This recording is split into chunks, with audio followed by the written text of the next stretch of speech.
네, 오늘 읽은 말씀으로 이상과 현실 사이라는 제목으로 말씀을 나누기로 합니다. 한 회사원이요, 이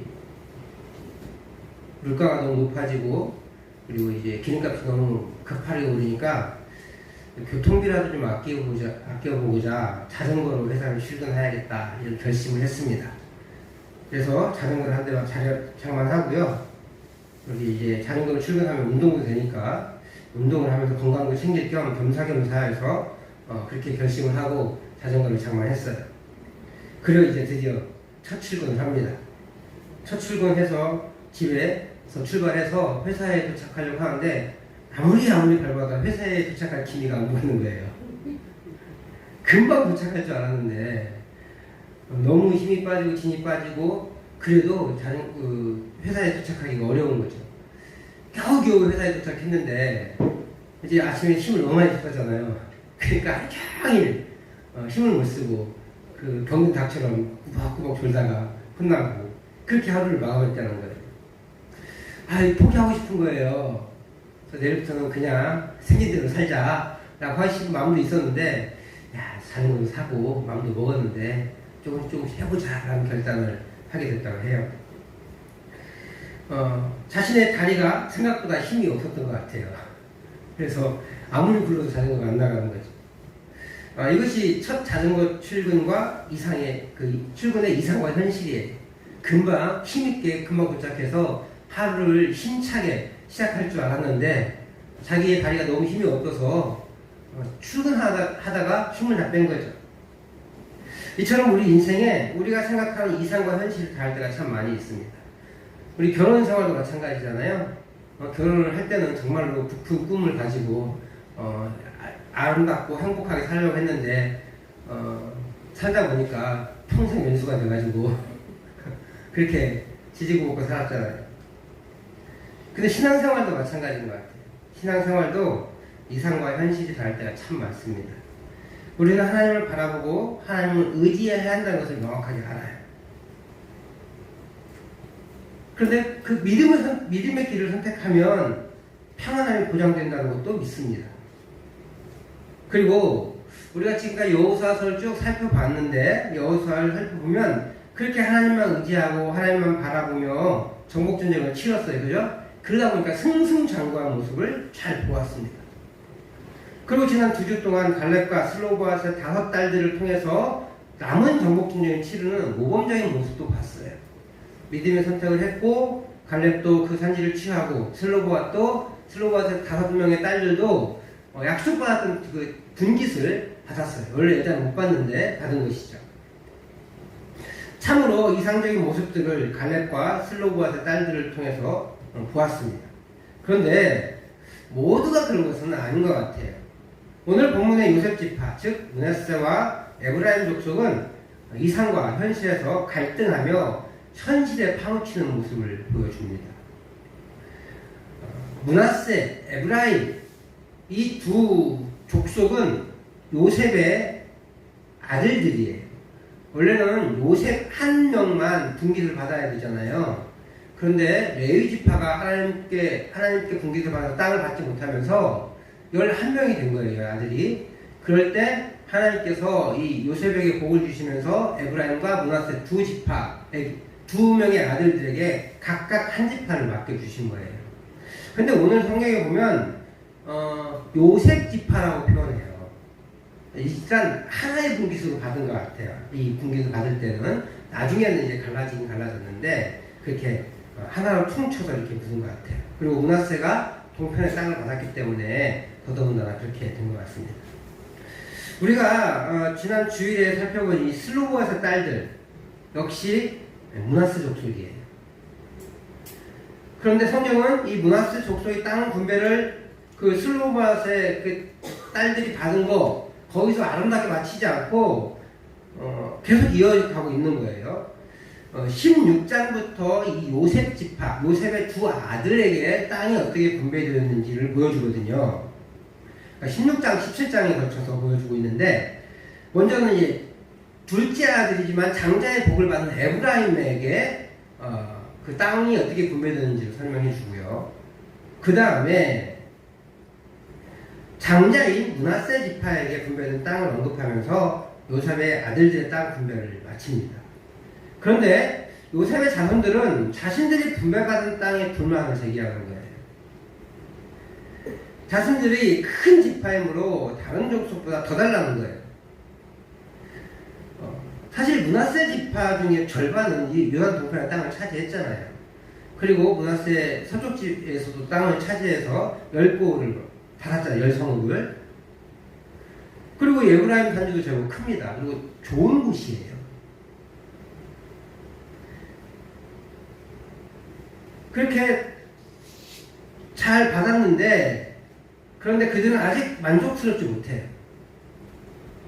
좀 더 받고 싶은 거죠. 그래서 불만을 제기합니다. 그래서 여호수아가 뭐라고 표현해요? 브리스 족속과 르바임 족속의 땅 산림을 산들을 개척해라 스스로. 근데 거기에서도 아유 거기 어떻게 우리가 해요? 막 이렇게 불만을 토하는 거예요. 거기는 철병거 있단 말이에요. 우리는 기껏해야 저 몇 명만 철병거 가지고 나머지는 다 꽃갱이나 뭐 이런 것 입고 있는데 어떻게 그들을 이깁니까? 라고 불만을 터뜨리는 거죠. 우리에게 너무 어려운 싸움입니다. 아니 불가능합니다. 막 이렇게 불만을 터뜨리는 거예요. 그들은 만족감이 없고요. 또 도전의식도 없는 거예요. 이쯤 되면 이 이스라엘의 대표이자 에브라임 족속의 우두머리인 여호수아도 화살만 하지 않아요?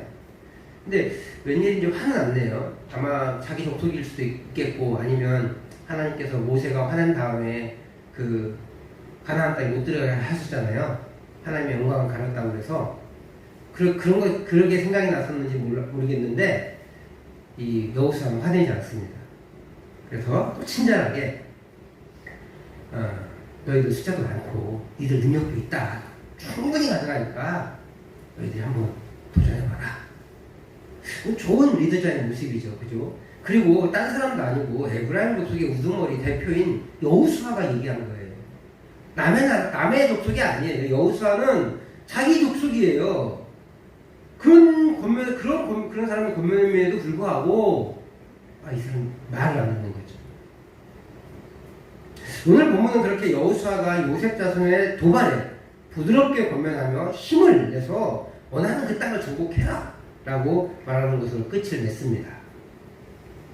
그래서 그들이 어떻게 반응했는지 안 나와요. 그들이 힘을 내서 뭐 이렇게 했더라 뭐 이렇게 나온다든지 아니면 한 줄로 딱 순종하지 않았더라 돌아갔더라 이렇게 하면 좋은데 그런 말이 없어요. 근데 놀랍게도 이 여호수아를 통해서 정복한 것을 권면받은 그 브리스 족속의 땅과 르바임 족속의 땅이 에브라임에 의해서 요셉 족속에 의해서 정복되지 않았습니다. 그러니까 그 말은 우리가 어떻게 유추할 수 있어요? 순종하지 않았다는 거예요. 이렇게 볼 때 요셉 지파를 우리가 생각해낼 수가 있어요. 지금 요셉 지파는 이 갈렙처럼 이 산지를 내게 주십시오. 아니 우리 좀 더 좋으니까 더 어려워도 되니까 더 많은 땅을 정복할 수 있도록 허락해 주십시오. 이런 도전적인 방법으로 여호수아에게 땅을 요구한 게 아니에요. 그 첫 번째 방법, 그 이유를 어디서 찾을 수 있냐면 요셉 지파가 여호수아가 두 땅을 알려주잖아요. 그 브리스 족속의 땅, 르바임 족속의 땅, 그 땅을 차지해라 라고 하니까 거긴 철병거예요. 거기 산지까지 철병거인데 우리가 어떻게 거기 정복해요? 라고 하는 불만, 도전하고 있다는 의식이 없어요. 두 번째로 끝내 정복되지 않은 걸 보면 이들은 도전적인 정신을 가지고 이 가나안 땅의 그 미리 정복된 땅을 완전히 정복해야겠다는 그런 하나님의 사명감을 가지고 이 땅을 요구한 게 아니라 특권의식이에요. 이 사람이 누구 족속이라고요? 이 에브라임과 므낫세가 요셉 지파. 역대기에 보면 요셉을 장자라고 얘기해요. 왜냐하면 요셉이 정실분의 첫째 아들이잖아요. 그러니까 그를 장자라고 인정하는 거예요.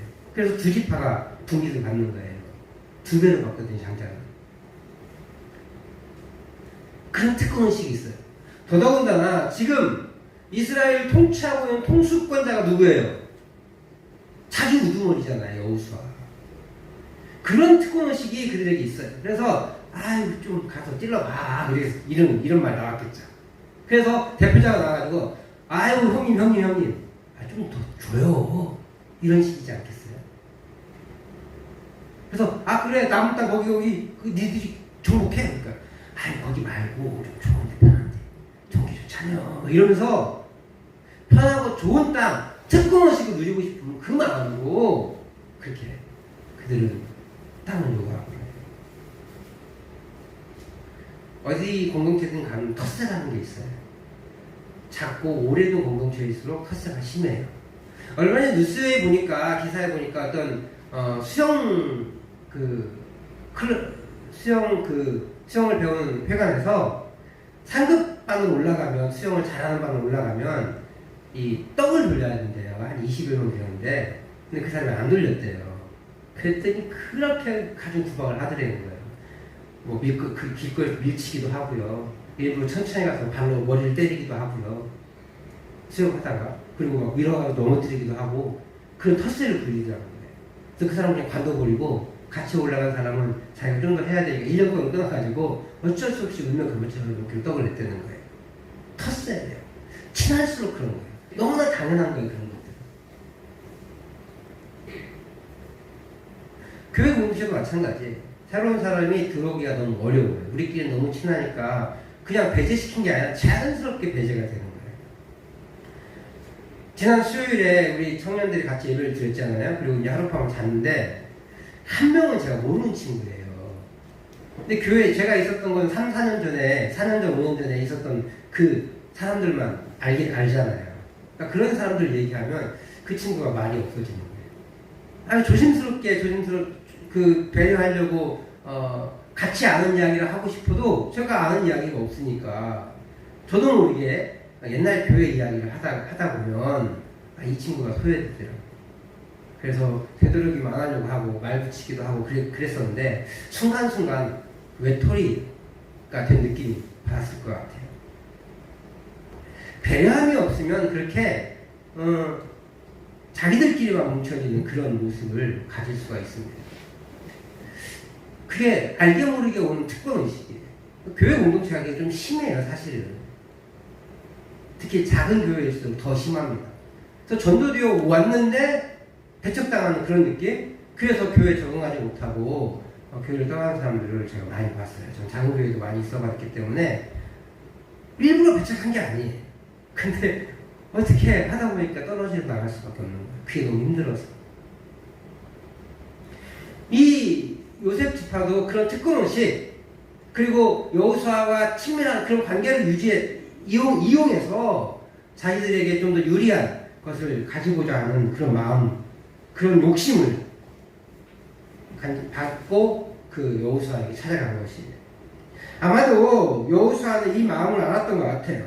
보통은 여호수아는 어땠습니까? 갈렙의 요구, 슬로바스 딸들의 요구를 그냥 그대로 들어줬잖아요. 왜 그래요? 그들은 약속과 사명에 의해서 그것들을 요구하기 때문에 그랬어요. 그런데 요셉 지파의 요구는 거절해요. 왜요? 그들은 욕심이라는 것을 바로 이 여호수아가 알았기 때문에 그렇습니다. 사명이 아니라 욕심으로 편안하고 쉬운 길을 가고 싶어 했던 요셉 지파의 모습을 보면서 비록 자기가 속한 지파이긴 하지만 그들의 요구를 거부한 거죠. 그래서 이 요셉 지파라는 특권, 특별히 여호수아가 요셉 지파 중에 에브라임 족속의 대표라는 특권을 이용해서 편안하고 좋은 자리를 차지하고 싶은 욕심을 그들이 냈는데 그것을 거절한 거예요. 이는 가나안 전국 전쟁을 만드신 하나님의 의도와 맞지 않기 때문에 그렇습니다. 하나님은요, 특권의식, 안락한 길을 가르는 욕심을 기뻐하지 않으십니다. 자신의 자리에서 자신의 역할을 잘 감당하는 것이 하나님 나라 백성의 사명이에요. 사명을 가지고 사명을 완수하는 것이 이스라엘 백성의 역할입니다. 그런데 이들은 그 역할을 감당하려고 하지 않고 편안하게 특권만 누리고 했던 거예요. 갈렙이나 슬로바스 딸들은 이전의 약속을 기반으로 그들이 차지하고자 하는 땅을 요구한 거예요. 갈렙은 38년 전 모세를 통해서 하나님께서 모세를 통해 약속했던 약속받았던 그 땅을 요구하는 것이고, 슬로바스 딸들은 아버지의 분깃을 역시 하나님께서 모세에게 법을 바꾸면서까지 땅을 약속받았는데 그 땅을 그 약속을 이행하도록 요구하는 거예요. 약속과 비전을 통해서, 비전 기반으로 이 갈렙과 슬로바스 딸들은 그 땅을 요구한 것인데, 이 요셉의 후손들은 약속도 아니고 비전도 아니고 사명도 아니고 그저 자기들 더 잘 먹고 잘 살라고 하는 욕심에 여호수아에게 요구하는 것이죠. 그러니까 결과가 어때요? 정복되지 못하잖아요. 아유, 그거 힘들게 왜 그걸 굳이 해? 안 해도 되는 걸 조금 비좁게 살지 뭐. 그렇게 하고 그냥 현실에 안주해버리는 거예요. 사명이 아니고 욕심이니까 그런 거예요. 사명이 아니고 욕심이니까 힘을 낼 필요가 없는 거예요. 안 내도 되는 거니까. 여호수아는 마지막까지 하나님의 사명을 감당할 수 있도록 그들을 옳은 길로 인도하고 있습니다. 그랬을 때 그 가르침에 올바르게 반응한다면 그들의 욕심대로, 그들의 삶대로, 요구대로 그렇게 더 넓은 땅들을 차지하고 하나님의 삶을 완수할 수 있었을 텐데 그들은 그 하나님의 삶을 감당하려고 하지 않았던 거예요. 사명과 현실 사이에서 요셉 지파는 현실을 택합니다. 눈에 보니까 너무 크거든요. 너무 위험하거든요. 불가능해 보이거든요. 그들이 보기에 적들이 가진 철, 병거를 절대 이길 수가 없는 것 같거든요.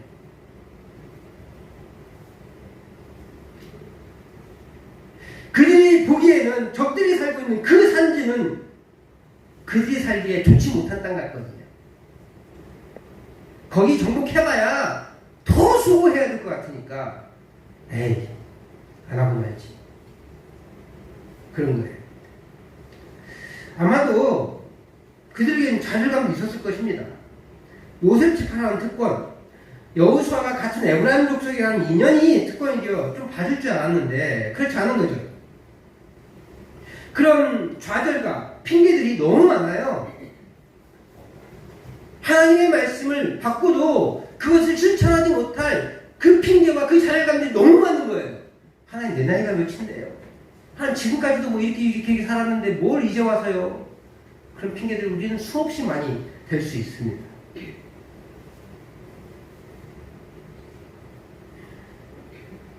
그럼에도 그들은 상황을 보았어요.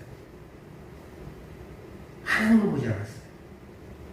정말로 그럼에도 불구하고 하나님을 봤다면 그들은 그 여호수아의 그 명령이, 그 권면이 우리가 생각하지 못한, 우리가 지금까지 잘못 생각한 그것을 바로 잡게 하시는구나 라는 걸 깨닫고 예, 알겠습니다 라고 하면서 그 족속들의 땅들을, 그 삼림들을 정복해 나갔을 것이. 그러나 그들은 하나님을 보지 않고 약속을 믿지 않고 현실을 본 거예요. 반면 갈렙은요, 내가 여호와께서 말씀하신 대로 그들을 쫓아내리라 라고 말하고 있는데 전제가 뭐냐면 여호와께서 나와 함께 하신다. 그 믿음이 있었던 거예요. 아니, 아무리 힘들고 어려워도 그 땅에 정복되지 못했을지라도 하나님께서 나와 함께 하시면 내가 능히 감당할 수 있습니다 라고 고백하면서 이 산지를 내게 주소서라고 말합니다. 슬로바스 딸들은 뭐예요? 전쟁이 시작되기 전에, 요단강을 건너기 전에 그들에게 약속받았던 그 아버지의 분깃, 그 분깃의 약속을 기억하고, 그리고 그들에게 요구된 그 남들하고 이웃 족속하고 결혼하지 말라고 하는 그 약속을 지키고 므낫세 지파 아래서만 결혼을 하면서 하나님의 약속을 간직하고 있었던 거죠.